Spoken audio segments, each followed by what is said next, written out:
jeetiidhi jechuullee maalidha? Sochiin inni itti jiru mootu yeroo ammaa kanatti maalidha? Ammaa waan akkamiiti?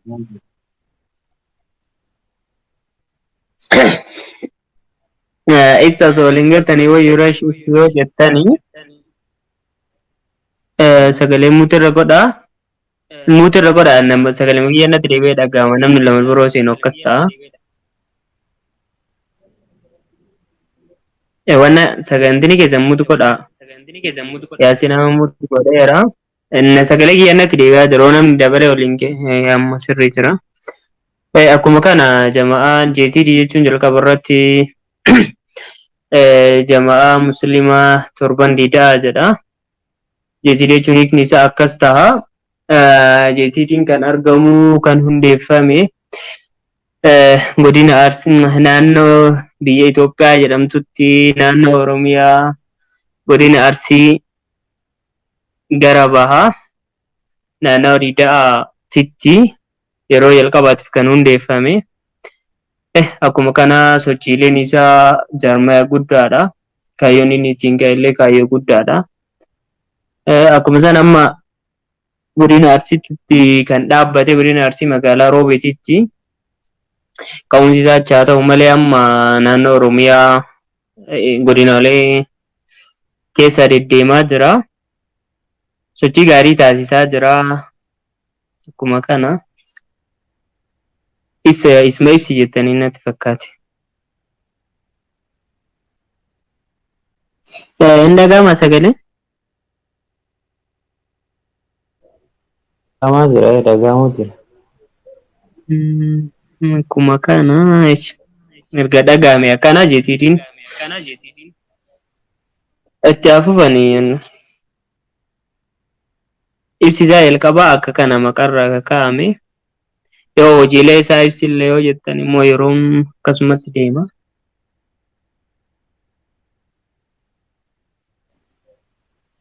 Ukkaashin dhaga'amaa si bira.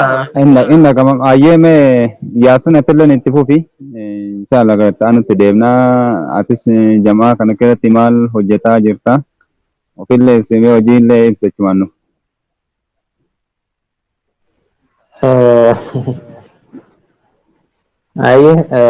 أولا السلام عليكم ورحمة الله وبركاته. كما دور إني جيسان مايكي كياتيس موت كيتا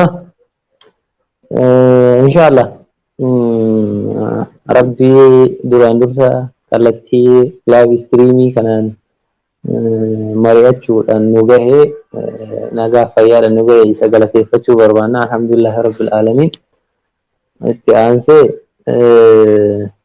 جامعة مسلمة فربان جيدا يوكين مو JTT كجوكوني مالدا وانجرو جافتنا فقاتا مريكي النسا كسنا فقاتا جامعة مسلمة فربان جيدا أبتا إسلاما institutionii islaamaa kaseera qabeessa ta'e biyya kana keessatti biyya Itoophiyaa jedhamtu kana keessatti socho'aa jiru naannoo Oromiyaa keessatti socho'aa jiru keessa dhaabbata tokko iddoon argama isaa biyya Itoophiyaa naannoo Oromiyaa godina Arsii bahaa aanolee torban diidaa jedhamu irratti sochii hojiiwwan hojjetaa jirudha. Innis immoo seeruu, balee, amiinyaa, roobee, xiichoo, diksiis akkasumas suudee irratti kan hojjetaa jira. Moggaasni isaallee torban diidaa jee kan argate aanolee torban Arsii bahaa keessa jiran kan iddoo hojii isaa fudhatee hojjetaa jiru kana torban irraa maqaa jamaa muslimaa torban diidaa jedhu argatee hojii isaa waggootan afran darban hojii boonsaa hojii fakkeenyummaa qaban hojjetaa ture dhaabbata hojjetaa turedha. Ammas dhaabbata hojjetaa jirudha. Ammas babal'ina yookiin immoo dameelee isaa jimaata loodee akkasumas gama baalee bahaa fi baalee lamaanittuyyuu hojii asitti jalqabee kana gama sanillee gahaa jira. Gama Finfinneetti illee ol ceesaa jira. Akkasuma Shawaa Bahaa magaalaa Adaamaatti illee ol baase hojii isaa sirriitti cimsee ka duraan caalaa hojjechuu deema. Akkuma maqaa isaa dachee aanaa torbarraa gara dachee torbaa jedhu san takka jedhee aanota Oromiyaa keessa jiran akkasumas immoo godinaalee Oromiyaa tokko tokko irratti hojii isaa eegalee kan itti fufaa jirudha, kan hojjetaa jirudha jechuudha. Jamaa Musliima Torban Diidaa gabaabumatti torban Jamaa Musliima Torban Diidaa kan jedhu hojiin isaanis kana. Maqaan isaanillee aanaa Torban Diidaa jedhamu kanarraa kan fudhatamee hojjetaa jirudha jechuudha. Ayyee jazakumullahu khairan. Mee Redwaani ati akka itti gaafatama damees qorannoo fi odeeffannootitti hojiileen jiha kanaan hojjetamaatiin jiru sochiin jama'aan kun itti jiru odeeffannoo garaagaraa hawaasa muslimaa kana biraan gahuutti itti jiruu fi akka jama'aatitti sochiin jama'aan jiha kanaan itti jiru maal fakkaataa maal irra jirtan hagammaa hagam sochootanii jirtanii?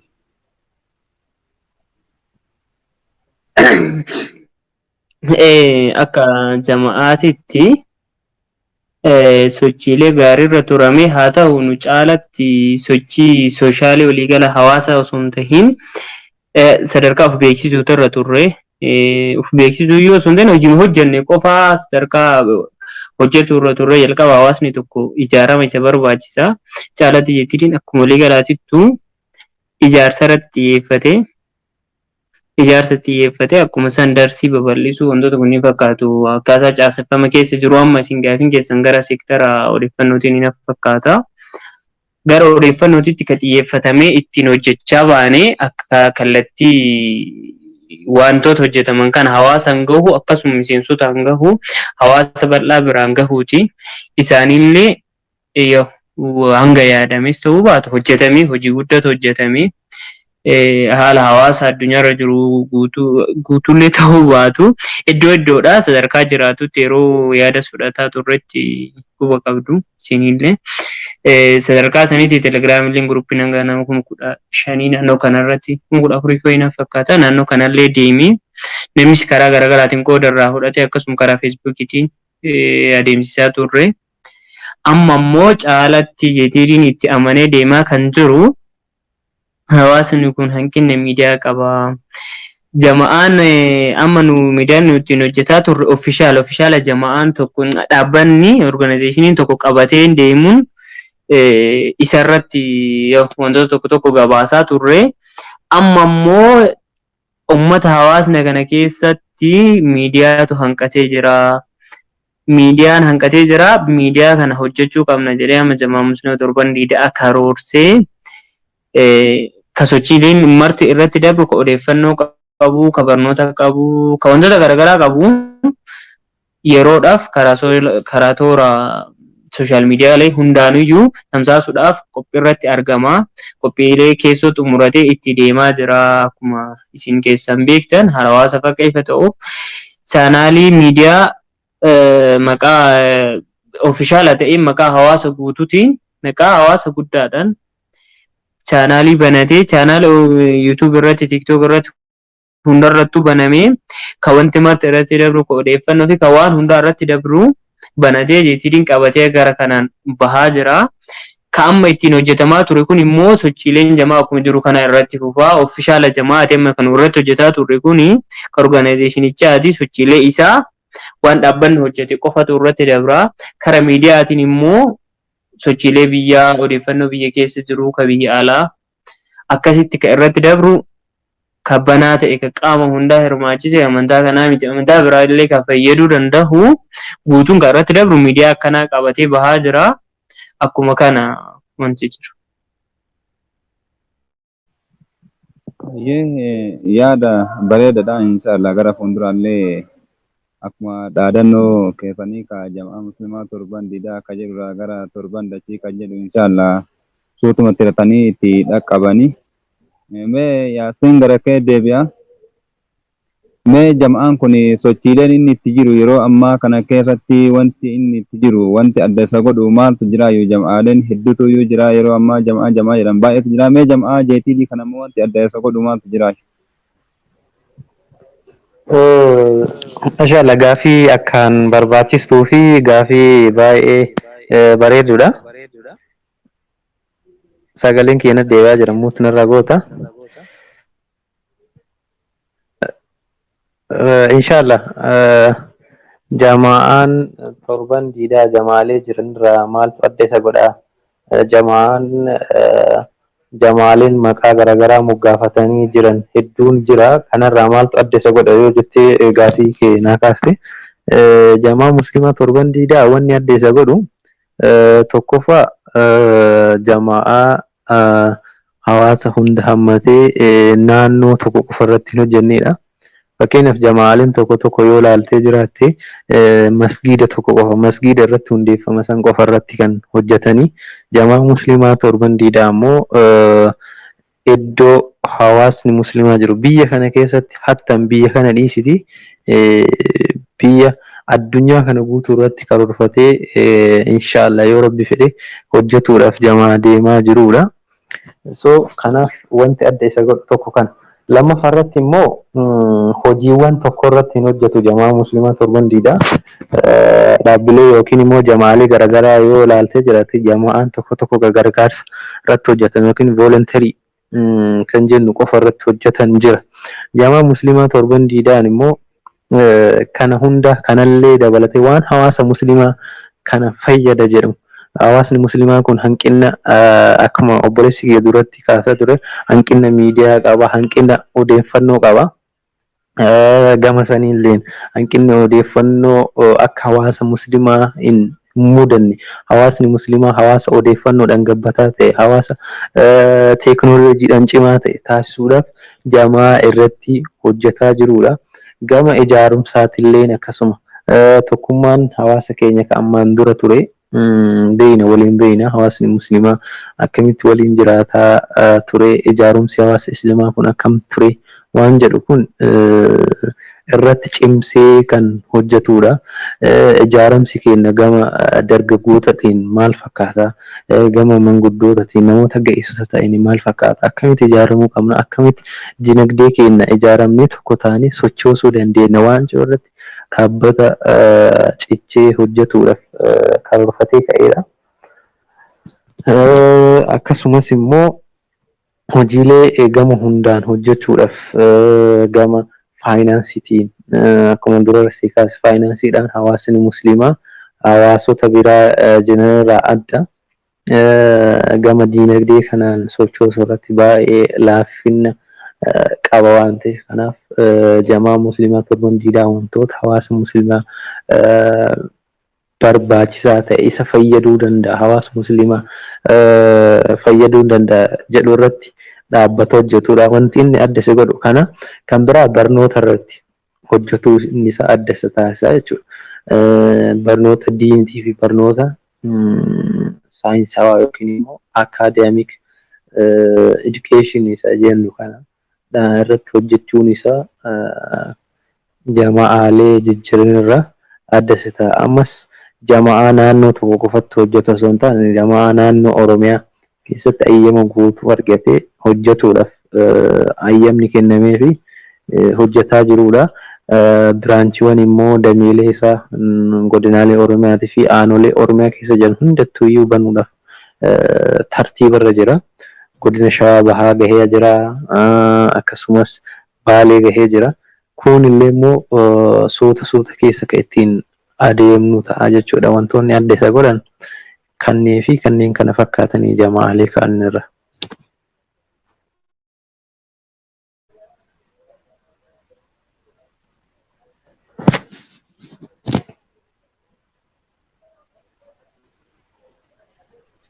Ittuma fufii ibsa ukaashan irraa ba'ee ittuma fufii. Akkasii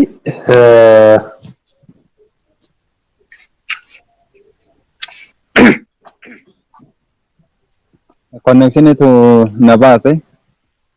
Ayyee jamaan Muutinarraa goote jamaan keenya wanni adda isa godhu naannoo wantoonni jama'aan kunniin takka tokko qofa irratti hojjetu. Jamaan fakkeenya jamaaleen akkuma dura sii kaase jamaaleen tokko tokko gargaarsa irratti hojjetan gargaarsa daawaa irratti hojjetan daawwama irratti qofa hojjetan kenna immoo wantoonni hawaasa kana fayyaduu danda'an gama diinagdeetiin jiruu duniyaatii fi jiruu akiraa isaaniitiif ta'uu danda'an isaan fayyada jedhu hunda irratti iyyuu hojjetuun isaa jamaa'aalee jiranirraa adda isaatiisa ammallee jama'aa seera fi heera godhatee ittiin deemaa jirudha. Jamaaleen tokko tokko barreeffama yookiin haala ittiin bulmaata isaanii kan seera qabeessa ta'e kan professional ta'e akka biyya kanaatti Islamic institutioniin biyya kana keessa jiru tokko iyyuu hin qaba jedhee yaaduuni. Garuu jamaa musliimaa torban diidaa waan san akka jamaaleen yookiin immoo dhaabbileen islaamaa biraa amma booda ijaaramuuf ta'anii fi ka amma booda ka ijaaramanii jiranis jamaa kanarraa dambii ittiin bulmaata kanarraa fakkeenya godhatanii qajeelfama jamaa musliimaa torban diidaa kanarraa fakkeenya godhatanii ittiin uf bulchuu danda'an isa fakkeenya godhatanii uf bulchuu danda'an bocaa jamaa jirudha. Jamaa ittiin bulmaata professional ta'e kan sadarkaa jama'aalee biyyoota arabaa akka Yaman akka Egypt yookiin Gibs isa jennu kana biyyoota arabaa biyyoota dhaabbilee garaagaraa keessatti ijaaran kana fakkeenya godhatuudhaan isaanirraa fiduudhaan heera biyyattii fi heera majlisa Itiyoophiyaatii fi majlisa naannoo Oromiyaa hin faallessine jamaa bocaa jirudha. Jama'aalee biyya kana keessatti amma booda uumuuf jiranii fi kan amma uumaniif jiruufillee fakkeenya ta'uudhaaf deemaa jirudha. Wanti adda isa taasisu kana jechuun walumaa galatti. Ayyee jazakumullahu khairan yaada hedduu gaarii nuuf ibsiteetti ni jirta. Keessattuu sochiin jamaan kun itti jiru waa hunda isaatu lafa qabsiisee akkasuma immoo mata duree gurguddoo san irratti kan inni dalagaatiin jiru. Mee mata duree san keessaa immoo dhimmi daawaa jira, barnootaa jira. Mee gama daawaa kanaan immoo jamaan kun hangam socho'ee eessarraa eegalee hangam deemaatiin jira? Bu'uura eessa godhatee magaalotuma aanaa keessa jiruu fi naannoo magaalaa irratti xiyyeeffatamoo baadiyaalee jiran irratti bu'ee akkasuma immoo iddoo xarafa naannoo fagoo daawaan ga'uu hin dandeenye naannoo akka keessattuu gammoojjiitu jira. Iddoo baay'ee kan darseen quraanallee hin jirre baay'eetu jira hawaasa kana keessa. Iddoo akkasii kanneen irratti hojjetaatiin jiramoo naannoo magaalarraa hojjetanii aanaa torban kanarree magaalaatu jira. Magaaluma aanaa torban kan irratti bu'uura godhatanii hojjetamoo baadiyaa keessallee gadi bu'anii gammoojjii deemanii hojjetamoo akkamiin mootu haalli ijaarumsa isaa lafarratti wanni dalagume reediyoon gara kee deebi'aa jira.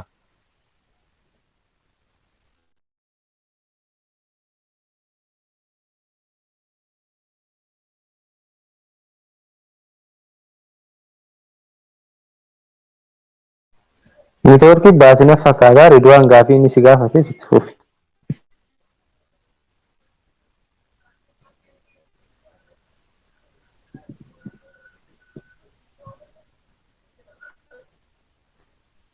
Gaafii simatti waan deebisee na fakkaata. Reediyoon reediyoon si gara kee gaafataatiin hin jira. Maashi bakka uummata furdaa godhee gara kiyya gaafatte.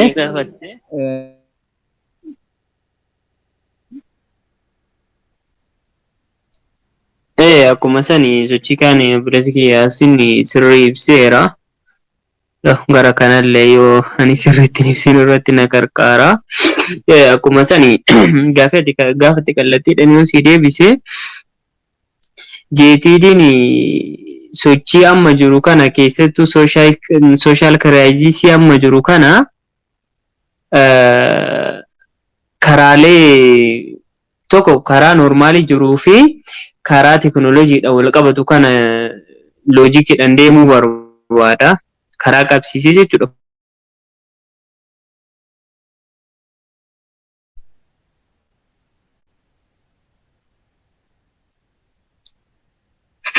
hin dhageessaami.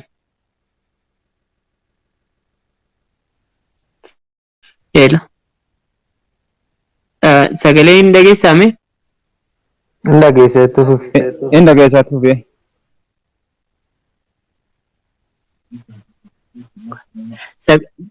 Okay, erga dhageessise. Hedduu hin dhageessatti. Jeetiin daawwaa amma kallattii normaalimaa kan normaalima akkanatti godhamu kanatti isaa kana karaa jijjiiruu barbaada. Jijjiiree daawwaa kukka itti hafe kan akka gasseenee onnee seenuuf jalqaba achirraa sirreessuu barbaada. Daawwaan zamana keenyaa kan maaltu hafe amma namni keenya miti namnummaan lafarra deemu kun martuu wallaalumsa bira illee hin jiru amma rakkoo. Caalaa amma rakkoon batala nama magaalaa nama wal harkaa qabu namoo kamuu haa ta'u caalaa rakkoon kokkemarraa fi dhagahee gurrumarratti hafe onnee gasseenuun iddoo osumaan beekin itti hojjechuu dadhabee isa kana jijjiiruu barbaada. Akka kokkee hafe kana jeetiin kallattiidhaan akka gasseenuu barbaada. Lammata gaafee itti gaafatte magaalaa irratti hundaa'aati jetti kanaaf karaa toora teelegiraam kenna feesbuuk kennaatiin deemaa ture. Jeetiin unkaan asii miti akka aanaa torbatti daanga'u miti akka addunyaa torbanii jedhee karoora qaba. Innis Ibrahima ga'ama. Ammatti magaalaa qofa osoo hin ta'in gammoojjii namni hin geenye magaalaarra guyyaa meeqa deemsisu. Maashaallah. Daa'idhaan jeetii keessa jira rabbi umurii isaanii keessa barakaa haa kaa'u. Hojii isaanii irraa haa jaallatu. Anaa fi hojii isaanii haa jedhuuni. Haga gammoojjii keessa lukaan deemanii godhuutitti jira. San qofaa miti immoo waan hawaasa gammoojjii mobaayilaa fi waan bira hin geenye kana ni jijjiira jedhu harka qur'aanaa achirratti dhaabeefii jira. Kana keessaa fakkeenyaaf siikaasi aanaa roobitii fi aanaa minyaa jidduutti wanti ta'ee dabre jira. Achirra feesbuukii keenya teelegiraam keenya keessa seenanii baagiraawundi ilaaluun ni danda'ama. Kanaaf jeetiitiin magaalaa qofarratti nama guutuu keessa deemee baddaa fi gammoojjii asfaaltii ispoonjiin filatu sanii gaafii keetiif akkasitti keessa deemee magaalaaf baadiyyaa jechuun aanaa torbanitti daangaa kan jettee fi aanaa torbanitti daanga'u guutuu deema. Kana qofaa miti immoo sirna daawwaa kana jijjiiruudhaaf jeetiidhaan daa'idhaan illee sadarkaa irra hojjetaa jirantu jira. Sadarkaa haala waliigalaatiin sadarkaa amma jeetiin sadarkaa aanaa torbaa akkas godinaa osoo hin ta'in sadarkaa Oromiyaatti jira. Yeroo booda immoo sadarkaa federaalaa akkaataan itti ga'u deemaa jira. Suni akkasii caalatti immoo magaalaa baadiyyaa qofa osoo hin ta'in dhiyeessumattuu rakkoon amma jeetiin irratti xiyyeeffatee deemaa jiru. Daawwaan kun hojiitti akka hiikamu isa jedhu kana gaafii keessii deebisee yaadaa yookaan hasinnaa qarqaaraa. Sochii gaarii taasisaa jira. Akkuma kana. Sirriidha. Ibsi jettanii ibsitellee jirta. Sa'aatii gabaabduu kanatti immoo wanti jabaan kun hojjetaa jiru haasa'amellee waan xumuramu natti hin fakkaatu. Akka gama teelegiraama irratti yeroodhaan torbaaniin hojii jamaan kun hojjetu gabaasamaatiin ture kutaadhaan yoo xiqqaate amma gara marsaa 56 jaana fakkaatee kallattii odeeffannootiin ka dabraatiin hin jiru hojiilee jamaan kun mee yaasiin gara kee deebi'aatiin hin jira. Kana irratti illee waan hafe yoo jiraatetti illee daddabalte mee gaamootu akkasuma mootu hayyoota biyya keessaa kana jiru jamaan kun waliin fakkaata. Jalqabumarraayyuu waliin jira immoo guyyaa keessa itti dabalama immoo ka'umsi isaa kun kallattii olomaa'itii fi hayyoota kan akkamitti giddu galeessa godhateetiin deemaatiin jira. Sochiin gara kanaan hawaqam wal qabatee kallattii akkasuma mootu namni ka hojiilee gara garaatitti addaan qoqqoodamaatiin jira. Inshallah kallattii kanaan hoo kallattii gara bassoota afaan hangam harka wal keessa naqatanii mari'achuudhaan nu gahee warruma dargaggoota qofaattiin jiramee kallattii kanaan maal fakkaata? Itti aansee jamaa musliimaa ayyee ulfaadhu galatoomi kajeeltoon maalidha? Inshallah waan obboleessi kiyya durarra jedhe jamaan keenya wanni adda isa taasisu iyyuu irra caalatti magaalaa irratti xiyyeeffachuu osoo hin taane baadiyyaa irratti kan inni xiyyeeffannoon guddaan inni kennee fi irratti hojjetaa jiru. Saniif Ridwaan sirriitti qaceellotti ibsee jira sanii. Gama biraatiin hayyoota wajjin hojjechuu irratti akkasumas immoo namoota gosa garaagaraa kutaalee hawaasaa keessa jiran kana keessatti waliin hojjechuu irratti maal fakkaataa jamaan kuni dhaabbanni kun akkamii keessattuun isaa dargaggeessuma qofaan utubamee jiramoo hayyoota ulamaa'ii aliman keessa jira akkam wajjin isin waliin hojjetaa jirtan hoo maal fakkaata gajeewu durumaa jalqabumarraayyuu jamaan kun ka ittiin utubamee sadarkaa amma irra jiru kana sadarkaa mul'achuu sadarkaa argamuu gaara gubbarratti ol bahee mul'achuu isaa kana taasise hayyoota fi ulamaa'ii gurguddoo rool moodel yookiin fakkeenya godhatee of keessatti hammatee miseensa isaaniin masakamee as ga'uu isaati jechuudha. Jalqabaayyuu warroonni as keessatti hirmaatan ulamaa'ii gurguddoo fi hayyoota gurguddoo gara akaadaamik fi akkasumas shari'aatti illee namoota ciccimoo ta'an of keessatti qabateeti kan as ka'aa jirudha. Akka fakkeenyatti ulamaa'ii kaasuu dandeenyu keessaa Dr. Jibriil Qamar, Dr. Muhammad Kamal fi doktoroonni baay'ee namoota hedduun Sheikh Abdul Mannaan akkasumas Sheikh Abdul Shakur fa'a namoonni ulamaa'iin gurguddoon jamaa kana keessatti gorsoota adda addaa gorsa nuu kennuudhaan kallattii kanaan akkasitti deema kallattii kanaan deema nuun jedhanii nu gorsuudhaan kan as gahaa turedha jechuudha. Gama barsiisota maal waan kana gabaabsee si ibsuuf jamaan musliima torbandiidha namoota daa'ima umrii waggaa 18 waggaa 18 irraa qabee haga ga'eessa sadarkaa garaagaraa irra jiru hundaayyuu dargaggeessa maal kutaalee hawaasaa irra jiran umrii 18 warra jiran hundaayyuu ka of keessatti hammatee waliin hojjetaa jirudha. 18 ol warri jiran immoo waan amma sii kaase kana ulamaa'ii jira maaliif jira doktora jira dargaggeessa jira dargaggeetitti jira waan hedduu jira jechuudha. Namoota kanneen of keessatti hammatee kan socho'aa jirudha kan cimsee akka ciminni isaa kun immoo sadarkaa kana ga'uudhaaf kataase namoonni akkanaa kun of keessatti hammatee namoota akkanaa kana of keessatti qabaate deemuu isaatii jechuu barbaada. Sochii soshaalii waliigala hawaasaa osoo hin tahiin sadarkaa of beeksisuutti irra turre kamaadha kan namoonni hedduutu yeroo baay'ee kallattii garaagaraatiin yeroo muhaadaraa fa'aarratti ijaarama isa barbaachisa garaagaraatiin ulamaa'ii hedduu akkuma waliigalaatittu dhihaatanii gorsa garaagaraa dhaamuun jira akkasuma mootuu jamaa kana ijaarsa xiyyeeffatee akkuma san darsii babal'isuu wantoota kunniin fakkaatu akkaataa caaseffama keessa jiru akkasuma ulamaa'in jiraatuu isaa yeroo baay'ee gara odeeffannootitti xiyyeeffatamee ittiin hojjechaa baanee reediyoon garaakee wantoota hojjetaman kan hawaasan gahu akkasuma miseensota jeetiidin kaa iddoo garaagaraati irraa damee qaba ittiin irraa qaba adaamarraa hin qaba baalirraa hin qaba akkasuma mootuu taree iddoo alqaalee keessatti illee iddoo tokko tokkotti hin jira.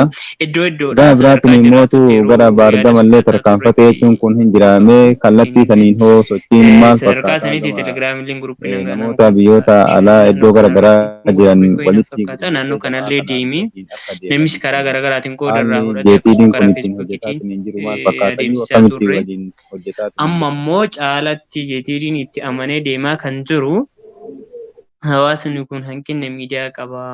Reediyoon gara keetii amma nu miidiyaan nuti hojjetaa jirru dhaabbanni organizeeshiniin tokko qabatee deemuun isarratti warra biyyaa ijaarree warra biyyaa alaan dhiisnu ummata hawaasa keessatti akkuma kana jeetiidin gara gaafii ati gaafte kallattiidha yoo sii deebise miidiyaa kana waan ati gaafatte karoorsee kallattiidhumaan yeroo deebisu jeetiidin gara diyaaspooraatti illee ijaaree jira ijaarallee jira ijaares jira ijaarallee jira kan ijaaramanis jiru garuu akkuma sanuma hawaasni keenya biyya garaagaraa kana sirriitti baay'atu waliin hin gahamne ammaan ijaarsarra jira akkuma san hayyootni biyya alaa jiranii dhalattoota qofaayyuu miti hayyootni immaanuu sadarkaa akka biyya Turkii barnootaa fi wantoota garaagaraatiin jiran akkasuma biyyoota arabaatirraa hawaasni keenya dhalattoonni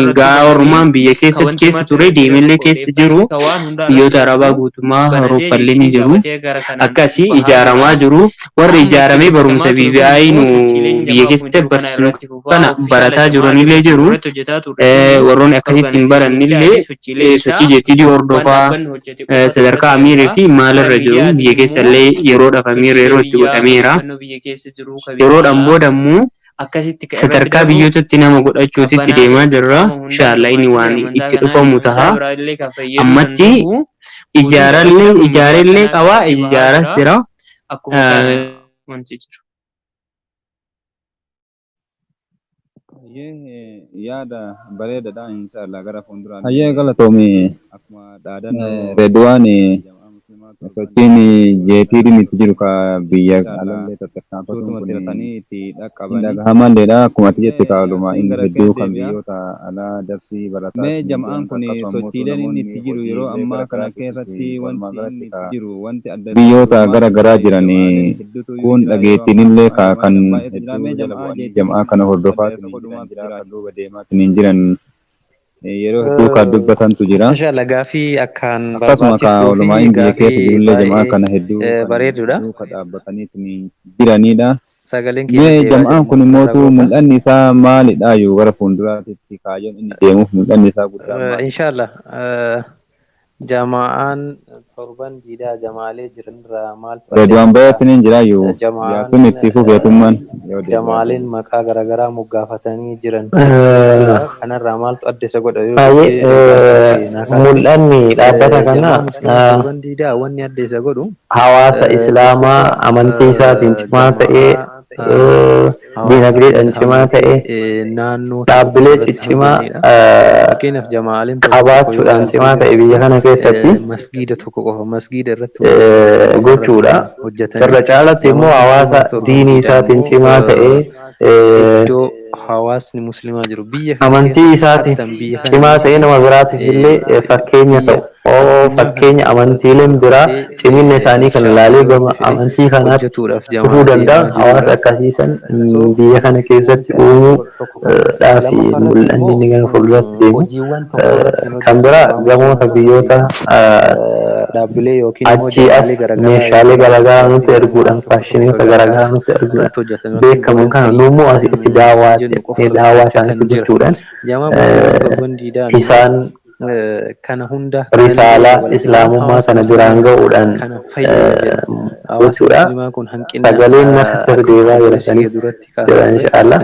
Saniif mul'anni cimaan dhaabbanni kun qabaatee deemaa jiru mul'ata islaamummaa lalistee islaamummaa hawaasa islaamaa kun ciminaan fayyadamee akka isiin itti ergamsan akka sunnaa rasuula keenya sallallahu alaihi wasallam ittiin ergaman dalagaa isaan dalagaa turan dalaguudhaan waan islaamummaan ittiin ajaju dalaguudhaan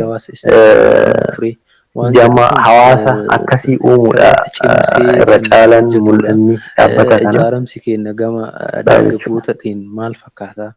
Gama manguddootatiin namoota ga'eessota ta'anii maal fakkaata? Galatoomii hayyee sirriidha kan nama ijaaramee tokkummaan sochoosuu dandeenya waan dhaabbata kana duuba kana walutubee kana biqilee ol deemetuyyuu diinaa kana irratti jajjabaachuu danda'a akkasuma immoo hojiilee gama hundaan hojjechuudhaaf gama faayinaansiitiin cimsuu danda'a keessattuu yeroo ammaa kana hawaasota biraa garaagaraatiin wantoonni sababa gama diinagdee ol deemaatiin hin jiru kana laafuu deddeebisu qaba waan ta'eef wantoonni garaagaraa duuni sammuu kun kallattii garaagaraatiin nurratti adeemsifamaatiin hin jira. Barbaachisaa keessaa immoo tuuqaa jama'aan kunis wantoota hedduu hojjetaatiin hin jira. Fayyaduu danda'a jedhurratti dhaabbata hojjetudha. Wanti inni adda gama haagotaatiin jalaabii bakka bisanii bifa wal fakkaataadhaan akka waliigalaatittu yeroo adeemaatiin hin jiru kan mul'ataa jira gara fuulduraatiif immoo kaayyoon isaa jam'aa saniifitti namni kamiyyuu uffata sunnaa bareedaa kan akka uffatu sagaleen hin jibbisa. Ammas jamaa naannoo tokko qofatti hojjetu sababa konnekshinii na fakkaate dagamara keessatti ayyama guutuu argatee hojjetuudhaaf ayyamni kennamee hojjetaa jirudha. Damiilee isaa godinaalee Oromiyaatii fi aanolee Oromiyaa keessa kanaaf nama ijaaramee tokkummaan jira. Shababa amma jabaatee wal qabateetu hawaasa ijaarametu waan kamiyyuu sunnaa garagaraa kan faallaa diinii kenna akkasuma mootu kallattii garagaraatiin sababa duubaa ol deemaatiin jiru kan akka xaxaan garagaraa irratti adeemsifameetiin akka inni faachina jedhee wantoota garagaraa hordofu wantoonni duratti dalagamaatiin jiru hedduudha. Kana dura dhaabbatuuf immootu nama tokko tahee kallattii garagaraatiin namni kamiyyuu akkaataa wal fakkaatuun akkaataa hiriyyoomatiin akkasuma mootu sadarkaa namni kamuu sababni illee sababa jalaa dhagahaa namni kamiyyuu sadarkaa irra jirutti wal jalaa dhagahaa kun immootu wal jalaa dhagahuutif yoo tokko tahanii kanaaf tokkummaan kenna akkaan barbaachisaadha akkaan nu barbaachisaa keessattuu yeroo ammaa kanatti hawaasa islaamatiif tokkummaan ijaaramuun akkasuma mootu qindoominaan deemuu fi tarsiimoodhaan deemuun waan caalatti barbaachisuudha. Inshallah sagantaa fuulduraaf illee warra bifa itti deebina. Ammaaf immootu sagantaa keenya karraa asumarratti goolabnaa dhaamsa xumuraa mootu yoo qabaatanii carraa tokko tokko isiniif kenneetiniin asumarratti goolabnaa iyyuu. Reediwaan yoo dhaamsa xumuraa yoo qabaatte itti fufi sa'aatiin nu daangessa. Isinumatti deemsifame isinummaan dhaama itti deddeebina mananii yommuu dhaamsan qabu irratti.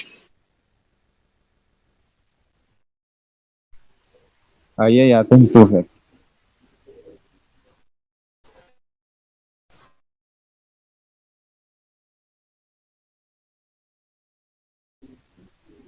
Sagalee muti irraa kaafadhu yaasin.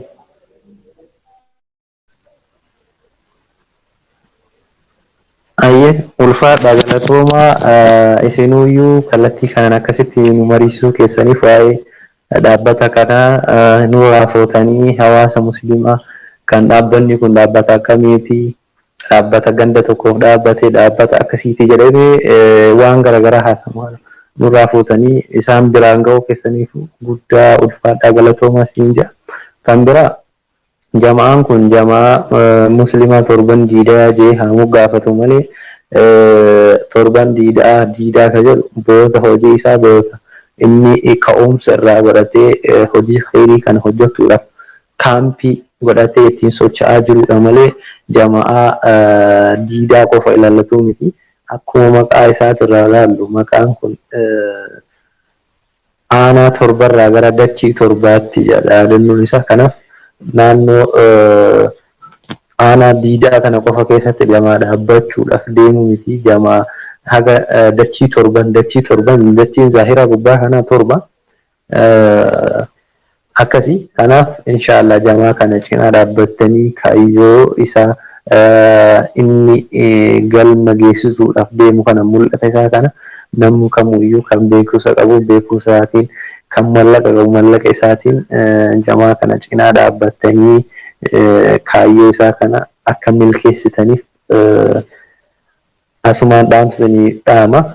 Kan beekumsa qabdanillee beekumsa keessaniin dhaabbata kana keessatti dabalamuudhaan beekumsa keessan karaa dhaabbata kanaatiin dildila dhaabbata kanarra yookiin riqicha dhaabbata kanaa ta'aatti hawaasa keessaniif beekumsa qabdan hawaasa keessaniif kallattii kanaan qoodaa hawaasa keessan fayyadaa isin jedha.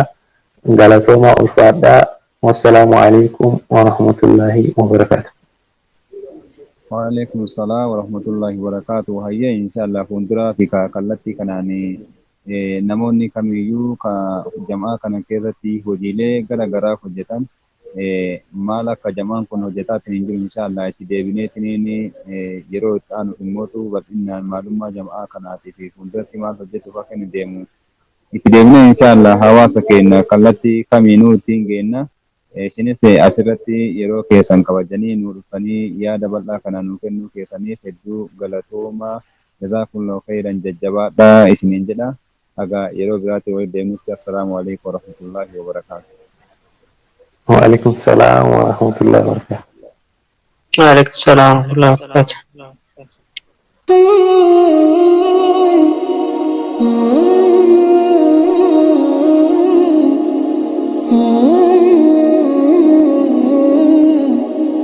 Mm-hmm.